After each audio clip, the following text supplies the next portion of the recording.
I learned that love and labor trafficking look exactly the same on paper, especially when the woman you're trying to save is the one who put your name on the documents. Sometimes you don't realize you're drowning until someone throws you an anchor instead of a rope. I thought I was saving her, but she was already saving herself, and I was just the paperwork she needed to make it legal. If our stories resonate with you, don't forget to like, comment, and tell us where you're watching from. This story was shared with us by one of our longtime viewers from Canada, and he wanted his experience heard. I'm sitting in a Bangkok police station holding documents I can't read, with officers staring at me like I'm some kind of predator. The translator keeps using words like employer and domestic worker when I try to explain that Chanida is my girlfriend, was my girlfriend. I don't even know anymore. Sir, according to these documents, you are her legal employer under Thailand's domestic worker visa program, the officer says, sliding the papers across the metal desk. She is not your wife. She is your employee. I shake my head, because this has to be a mistake. No, you don't understand. We live together. We're in love. She calls me her husband. The officer exchanges a look with his partner. Mr. Leonard, the woman you call your girlfriend has been legally employed by you for 4 months. You pay her salary. You sponsor her visa. You control her housing. My hands are shaking as I stare at the Thai script on the documents.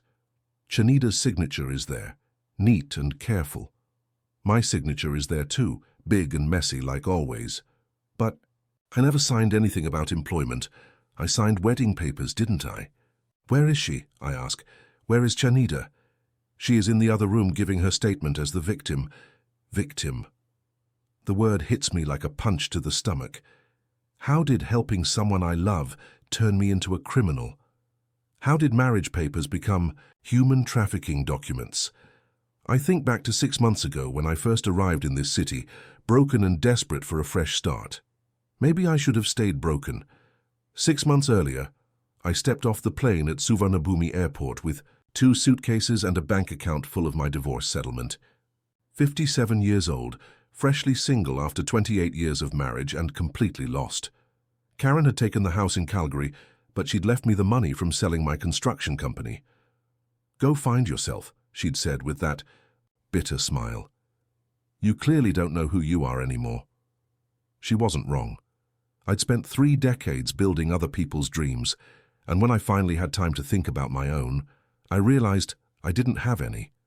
Bangkok seemed like the opposite of everything I knew. No snow, no deadlines, no ex-wife calling to remind me what a disappointment I'd become. I rented a serviced apartment in Sukhumvit and spent the first month drinking Chang beer and feeling sorry for myself. The expat bars were full of guys like me, divorced, retired, running from something back home. But I didn't want to become another sad story at Nana Plaza. I wanted something real, something meaningful. That's how I ended up at the Language Exchange Cafe on Swai 11. Excuse me, are you here for English practice? Her voice was soft, careful with each word. I looked up from my coffee to see this young Thai woman with kind eyes and a nervous smile. She was maybe 23, wearing a simple blue dress and carrying a worn English textbook. I'm Leonard, I said. I'm supposed to be learning Thai, but I'm terrible at it. I'm Chanida. My English is not so good either. She laughed, and it was the first time I'd heard genuine laughter in months.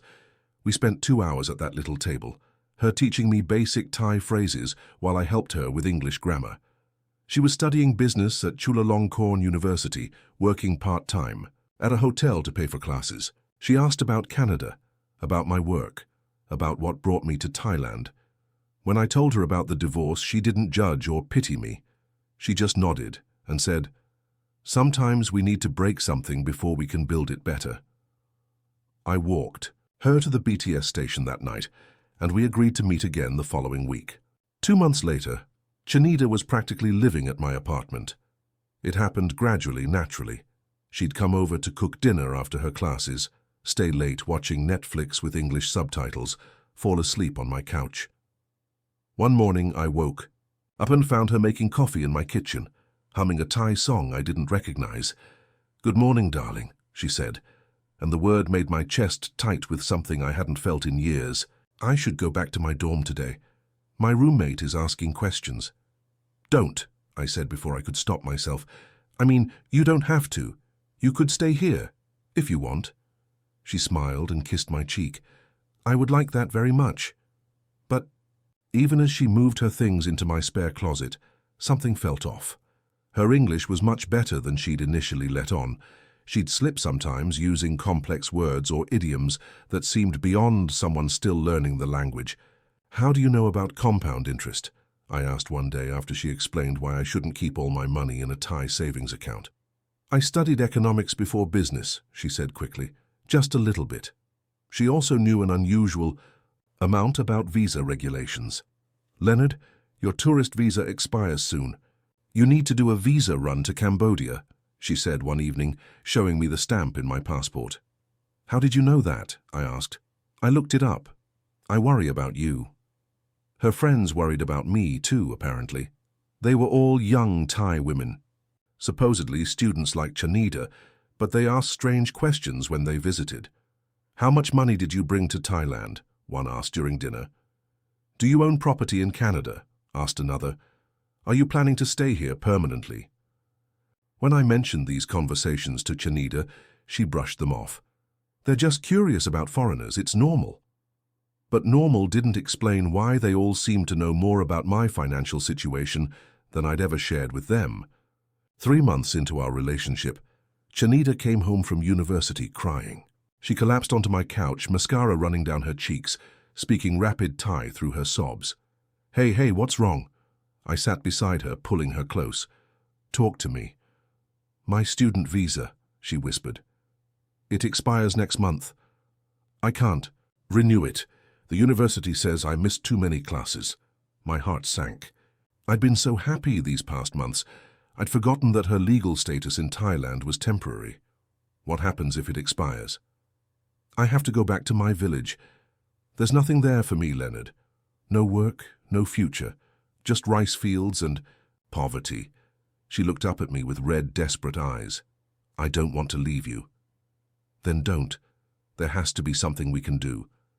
There is, she said slowly. Married couples can sponsor each other for long-term visas, but we're not married. The suggestion hung in the air between us. We'd been living together, sleeping together, building a life together, but marriage felt huge and terrifying. I was still raw from my divorce, still unsure about everything. I know it's too fast, Chanida said, reading my hesitation. But maybe we could have a traditional Thai ceremony with my family. Not legal marriage, just cultural, just to show that we're serious about each other. Would that help with your visa? I think so. If we can prove we're in a committed relationship, immigration might consider it. My uncle works for the government. He knows about these things. I thought about Karen, about the years of marriage that had ended in lawyers and resentment, but this felt different. Chanida needed me, and I needed to be needed. Okay, I said. Let's do it. She threw her arms around my neck, and I felt like a hero. I should have felt like a fool. The drive to Chanida's village took 4 hours through increasingly rural countryside. Rice paddies stretched to the horizon, broken only by Buddhist temples and roadside food stalls. Chanida held my hand the entire way, translating road signs and pointing out landmarks from her childhood. That's where I learned to swim, she said, indicating a muddy pond. That temple is where my grandmother prayed for my father to find work in Bangkok. I tried to imagine growing up here, so far from the city, so far from opportunity. No wonder. She was desperate to stay in Bangkok. Her family's house was simple but clean, raised on stilts with a corrugated metal roof. Her parents, her 2 younger brothers, and about a dozen relatives I couldn't keep track of were waiting for us. They were warm but formal, speaking mostly Thai despite Chanida's assurances that some of them knew English. They're shy around foreigners, she explained, as we sat down to a massive lunch of som tam, sticky rice and grilled fish. The ceremony was beautiful and completely incomprehensible to me. We sat in front of a makeshift altar, while a local monk chanted in Pali. Chanida's female relatives tied white strings around our wrists, while her uncle, a serious man in a government uniform, took photos and handled what seemed like an enormous amount of paperwork. What are all these documents? I asked Chanida quietly. Just traditional forms, she said. Registration with the village headman, blessing certificates, that sort of thing. I signed my name at least a dozen times, trusting Chanida's translations of what each paper meant. Her uncle spoke excellent English, but addressed all his comments to Chanida in rapid Thai. Every few minutes he'd slide another document across the table for my signature. This is for the village registry, Chanida would say, or this is for the temple records. The whole thing felt like a cross between a wedding and a business transaction, but everyone seemed happy, and I didn't want to insult anyone by asking too many questions. As the sun set over the rice fields, Chanida's father gave a long speech in Thai that made several relatives wipe their eyes. "What did he say?" I asked. "He welcomed you to our family," Chanida said. But she wouldn't meet my eyes when she said it. Back in Bangkok, I wanted to understand exactly what our ceremony meant legally. Chanida was evasive when I asked about our status, always changing the subject or distracting me with other things. Finally, I decided to visit the immigration office, myself to ask about spouse visas. I took all the documents from the ceremony, expecting them to confirm our traditional marriage and help with Chanida's visa situation. The immigration officer, a middle-aged Thai woman with excellent English, looked through the papers with growing confusion. "Sir, these are not marriage documents," she said. "These are employment authorization forms." My stomach dropped. "What? Do you mean employment? According to these papers, you have hired a domestic worker named Chanida under Thailand's foreign employer program. You are her sponsor and legal employer." She showed me the Thai text, pointing to specific words. "This says you will provide housing, salary and supervision for your employee. This document registers her as a live-in domestic worker in your residence." "That's impossible. We had a wedding ceremony. She's my girlfriend, not my employee." The officer's expression softened with something like pity. "Sir, I suggest you speak with a lawyer. These documents make you legally responsible for this woman as her employer, not her husband. You could face serious consequences if you're not actually employing her according to the terms of these contracts." I stumbled out of the immigration office, my head spinning. Either there had been a massive misunderstanding, or I had been deliberately deceived. Either way, I was legally responsible for Chanida in a way I'd never intended. When I got home, she was cooking dinner, humming the same Thai song from that first morning. She looked so innocent, so genuinely happy to see me. "How was your day, darling?" she asked, kissing my cheek. I wanted to believe this was all a mistake, that her uncle had filed the wrong paperwork, or that the immigration officer had misunderstood something. But the sick feeling in my stomach told me I was the one who had misunderstood everything. That night, I confronted Chanida about the documents. I spread them across our kitchen table, pointing to the Thai text I couldn't read. "What are these?" "Really?" I asked. "The immigration office says I'm your employer, not your husband." Her face went white. For a long moment, she stared at the papers without speaking. Then she started crying, not the gentle tears from when she'd told me about her visa, but deep, body-shaking sobs. "I'm sorry," she whispered. "I'm so sorry, Leonard." "Sorry for what? What did you do?" "My student visa was never real," she said, between sobs. "I was working illegally, overstaying my tourist visa. Immigration was looking for me. I was going to be deported." "So you lied about everything?"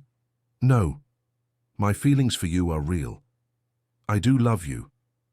But I was desperate, and my uncle said this was the only way." She explained through her tears that her uncle ran a service helping foreigners hire domestic workers and helping Thai people find employment with foreign families. When she told him about me, about my money and my loneliness, he saw an opportunity. "He said you wanted to help me, and this was a way you could help legally. He said foreign men do this all the time for their Thai girlfriends, by making them employees instead of wives. He said it was just paperwork, that we could live however we wanted, but this would make it legal for me to stay." I wanted to be angry, but looking at her tear-streaked face, I mostly felt confused. And betrayed and somehow complicit. I had wanted to save her so badly that I'd signed whatever papers were put in front of me. I had been willfully ignorant because the alternative was losing her. "Do you actually love me?" I asked. "Or was that part of the plan too?" "I love you," she said firmly. "I never expected to love you, but I do. These past months have been the happiest of my life." I wanted to believe her. God help me, I still wanted to believe her. For the next 2 months, we lived in a strange limbo. Officially, Chanida was my domestic employee. I had to pay her a monthly salary of 15,000 baht, which she immediately handed back to me each month. We attended regular check-ins with labor authorities, where she would address me as Kun Leonard and speak about her duties, maintaining my household. Then we'd go home, and she'd curl up next to me in bed, whispering that she loved me. The psychological toll was enormous. During the day, we played this elaborate charade for anyone official. Chanida would answer the door when immigration officers made surprise visits, greeting them formally and showing them her workspace, the spare bedroom where she supposedly slept. She'd show them the cleaning supplies I'd bought, the Thai cooking she did, the English lessons she gave me as part of her cultural exchange duties. At night, we'd try to be normal, watching movies and making love and pretending none of the legal stuff mattered. But it was always there between us, this weird power dynamic that said I owned her time and her housing and her legal status in the country. "Do you feel like my employee?" I asked her one night. "Sometimes," she admitted, "when I have to call. Use her in front of officials, when I have to pretend I sleep in the other room, when I have to lie about what we are to each other. Do you want to stop? We could figure out another way." "There is no other way, Leonard. If we stop this, I get deported. If I get deported, I lose everything. My job, my life in Bangkok, you." So we kept living the lie, but it was changing both of us. I started to feel like I really was buying her affection with visa sponsorship. She started to seem more careful around me, more aware of her dependence. The easy intimacy we'd had before was replaced by something more complicated, more transactional. 4 months into our employer-employee charade, everything fell apart. I was at the gym when Chanida called, her voice shaking with panic. "Leonard, you need to come home right now. There are people here asking questions about you." I rushed back to find 2 officers from Thailand's Department of Employment waiting in my living room. They were investigating a report that I was exploiting a young Thai woman, possibly engaging in human trafficking or labor abuse. "Someone called our hotline," the lead officer explained. "They said a foreign man in this building was keeping a Thai woman as unpaid domestic help, possibly against her will." "That's ridiculous," I said. "Chanida is my employee, but she's paid fairly and treated well." "We need to interview her separately," the officer said, "to ensure she's free to speak honestly about her working conditions." They took Chanida into the kitchen while I waited in the living room, listening to the low murmur of Thai conversation. I couldn't understand what they were saying, but I could hear the stress in Chanida's voice. When they finished, the officers seemed satisfied that she wasn't being abused, but they left me with a warning. "Mr. Leonard, we will be monitoring this employment relationship closely. Any irregularities could result in serious charges against you." After they left, Chanida and I sat in stunned silence. "Who would report us?" I asked. "I don't know," she said, but she wouldn't look at me. "What did you tell them?" "The truth. That you pay me, that I have my own room, that you don't force me to work." But something in her voice suggested there was more to the conversation than she was sharing. Over the next few days, I became paranoid about everything. Were the neighbors watching us? Were immigration officials following me? Had one of Chanida's friends reported us out of jealousy or spite? The relationship that had once felt like love now felt like a crime I was committing without understanding how or why. A week later, the truth about who had reported us became clear, and it shattered what little trust I had left. I discovered that Chanida's uncle didn't just help individual couples navigate visa fraud, he ran a full-scale operation. He connected desperate Thai women with lonely foreign men, helped them establish fake employment relationships, and took a cut of the money involved. But he also had another business, reporting his own clients to authorities when it became profitable to do so. "Your uncle set us up," I told Chanida when I confronted her with what I'd learned. He reported us to the Labor Department himself. She didn't deny it. He said you were getting too attached, asking too many questions. He was worried you'd expose the whole operation. So he decided to throw us under the bus? He said if you got arrested, I could claim to be a victim and get protected status. If you didn't get arrested, we'd just have to be more careful. The cold calculation of it made me sick. I had been used not just by Chanida, but by her entire family. They had identified me as a target, lonely, wealthy, naive, and built an elaborate trap around my desperation for love and purpose. How many other men has he done this to? I asked. I don't know, Chanida said quietly. I never asked. Were your feelings for me ever real, or was that just part of the job? She was quiet for a long time. At first it was just about the visa, but then I got to know you and you were kind and gentle and nothing like what my uncle said foreign men were like. I did fall in love with you, Leonard. That wasn't fake. I wanted to believe her, but how could I? Every conversation we'd had, every intimate moment, every declaration of love was now tainted by the possibility that it was performance. Even if her feelings had become real, they'd started as lies. And I had been so desperate to be loved that I'd made myself the perfect victim. 2 weeks later, I was back in that Bangkok police station, but this time the charges were more serious. Human trafficking, labor exploitation, conspiracy to defraud immigration authorities. The lead detective, a stern Thai man who spoke perfect English, laid out the case against me. Mr. Leonard, you brought a young Thai woman into your home under false pretenses. You controlled her housing, her income, and her legal status. You participated in a scheme to circumvent Thai immigration law. I was trying to help her, I said weakly. You were exploiting her desperation for your own benefit. The detective showed me photos they'd taken of my apartment, Chanida's belongings, the employment documents. In their interpretation, everything looked sinister. The spare bedroom where she supposedly slept became evidence that I was hiding the true nature of our relationship.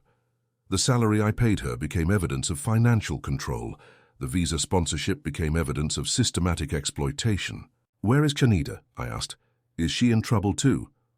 Miss Chanida is cooperating with our investigation. She has provided valuable testimony about your operation. Operation? As if I was some kind of criminal mastermind instead of a lonely, divorced man who'd fallen in love with the wrong person. They brought her in to give her statement, while I waited in another room. Through the glass, I could see her talking to a female officer, occasionally gesturing or wiping her eyes. She looked so young, so vulnerable. In the legal framework they were using, she was the victim and I was the predator. But sitting there in handcuffs, I felt like we were both victims of something much larger than either of us understood. The system that made her desperate for any legal status. The loneliness that made me desperate for any genuine connection. The cultural and legal frameworks that turned love into a crime and help into exploitation. The next morning they offered me a choice that wasn't really a choice at all. I could fight the charges, hire a lawyer and try to prove my innocence in Thai criminal court. Or I could accept a plea deal, admit to immigration violations, pay substantial fines, and agree to leave Thailand permanently within 30 days. If you fight this, my court-appointed translator explained, you could face years in Thai prison, and Miss Chanida would likely be charged as an accomplice and deported anyway. What happens to her if I take the deal? She receives protected status as a victim of trafficking. She can stay in Thailand and apply for legitimate work authorization. So my final act of love for Chanida would be admitting to crimes I didn't believe I'd committed, in order to save her from the consequences of crimes we'd both actually committed. The irony was perfect and devastating. I'll take the deal, I told them. They brought Chanida in to sign some additional paperwork. We sat across from each other at the same metal table where this nightmare had started, with lawyers and translators and officials all around us. I'm sorry, she whispered in English when no one was looking. I never wanted it to end this way. I know, I said, and I meant it. I'm sorry too. For what? For not understanding what I was getting into. For putting you in a position where you had to choose between using me and losing everything. She started to cry then, quietly, and I realized that whatever else had been fake about our relationship, her tears were always real. The love might have been complicated and compromised and built on lies, but the pain of losing it was genuine, for both of us. The fines cleaned out most of my remaining savings. The admission of guilt meant I could never return to Thailand. Within 30 days, I had to pack up the life I'd built and return to Canada with nothing but regret and a criminal record.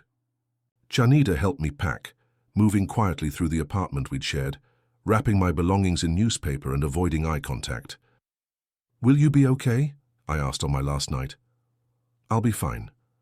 I have a job interview next week at a hotel. A real job with a real work permit. Will you ever tell anyone the truth about us?" "What truth? That I fell in love with someone I was supposed to be scamming? That you treated me better than anyone ever has, even though I lied to you from the beginning?" We spent that last night talking until dawn about what had been real and what had been performance, and how sometimes it's impossible to tell the difference. "Do you hate me?" she asked as I was leaving for the airport. "No," I said, and I meant, "Just do you hate me? I could never hate you, Leonard. You saved me, even if not the way either of us expected." As my taxi pulled away from the building, I saw her standing on the balcony watching me leave. I wondered if I'd ever know whether she was sad to see me go or relieved that the charade was finally over. 6 months later, I'm back in Calgary, living in a rental apartment and trying to figure out what comes next.